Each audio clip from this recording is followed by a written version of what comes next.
கத்திரிக்காய் கடைசல் செய்வதுக்கு முதல்ல கொஞ்சமாக ஆயில் சேர்த்துக்கலாம்.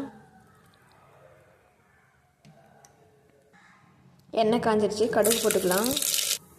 வெங்காயம்,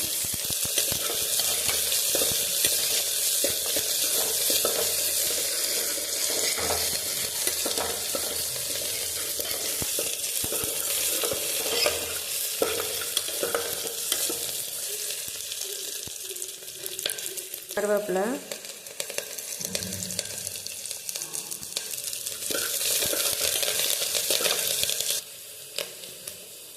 நல்லா பழுத்த பழமாக ஒரு தக்காளி சேர்த்துக்கலாம். சின்ன தக்காளியாக இருந்தால் 2 சேர்த்துக்கலாம், பெருசாக இருந்தால் 1 சேர்த்துக்கலாம்.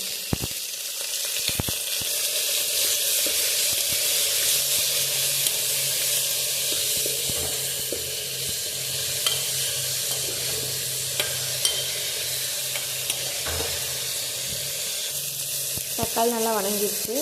இப்போ கத்திரிக்காய் கட் பண்ணி வச்சுருக்கோம், அதை சேர்த்துக்கலாம்.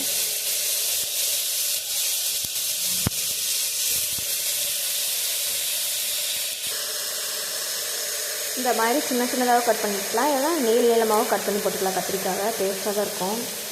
கத்திரிக்காய் போட்டு நல்லா மிக்ஸ் பண்ணி விடலாம்.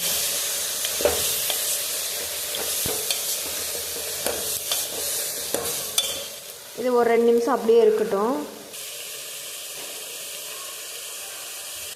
2 நிமிஷம் ஆயிடுச்சு. இப்போ தேவையான உப்பு சேர்த்துக்கலாம்.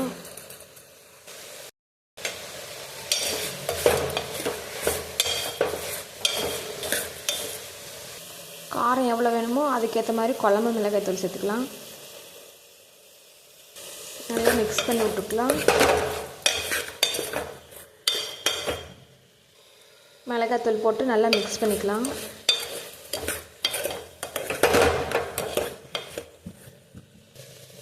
இப்போது தேவையான அளவு தண்ணி ஊற்றிக்கலாம். வச்சுருக்கணும், மூடி வைக்கக்கூடாது.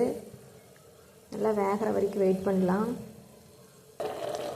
குழம்பு நல்லா கொதிக்குது. நம்ம உப்பு காரம் எவ்வளோ இருக்குது அப்படின்னு செக் பண்ணிக்கலாம். பத்தலைனா கூட உப்பு காரம் போட்டுக்கலாம். நீங்களும் செஞ்சு பாருங்கள். செஞ்சு பார்த்துட்டு எப்படி இருக்குன்னு கமெண்ட் பண்ணுங்கள். பாருங்கள் காய் எவ்வளோ கொலன்னு நல்லா வெந்துருச்சுன்னு. இந்த ஸ்டேஜில் வேணும்னா நம்ம ஆஃப் பண்ணிக்கலாம். இல்லை இன்னும் கொலன்னு வேணும் அப்படின்னாலும் இன்னும் கொஞ்சம் நேரம் வேக வச்சுட்டு ஆஃப் பண்ணிக்கலாம்.